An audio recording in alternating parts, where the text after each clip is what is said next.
Is being single better than being in a bad relationship?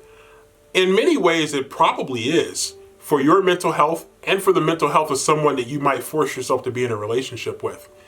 You really want to go in a relationship with the right frame of mind, feeling like you're on a solid foundation and you're going to date someone that's on a solid foundation as well. But being in a crappy relationship can really do a lot of damage in both ways, and it could doom yourself to failure before you even get started.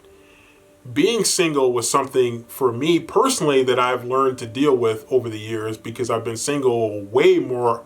than I've been in a relationship. And that in some ways, at some points, has been by design, and at other times it's been just the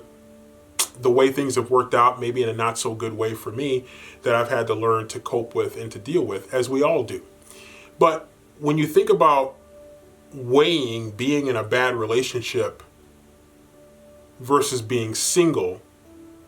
you have to really be honest with yourself, because being in a bad relationship can be toxic and it can really just slowly eat away at you, especially if both of you know that you're in a bad relationship that's not going anywhere, but you're still staying in this relationship, maybe for some sense of comfort that you feel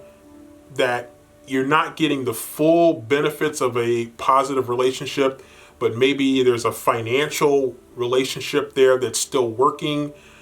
Or maybe it's just fear of being single that's keeping you together in this relationship that's not really working for either of you. So whether it's a financial obligation, a financial partnership that's keeping you together, or it's fear of going in different directions and starting fresh and looking for that relationship that's really going to work,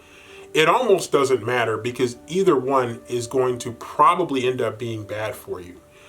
Being in that bad relationship is going to eat away at you most times.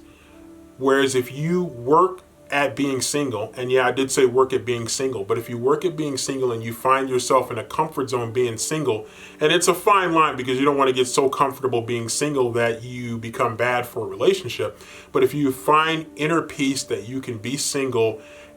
you really put yourself in a better position to move into a relationship knowing that you're going to be looking for the right things that are going to make a solid relationship. So don't feel like you have to force yourself into a relationship, especially if you're forcing yourself into a bad relationship, to avoid being single. Being single is not necessarily the worst thing in the world. It can be the perfect preparation for the right relationship.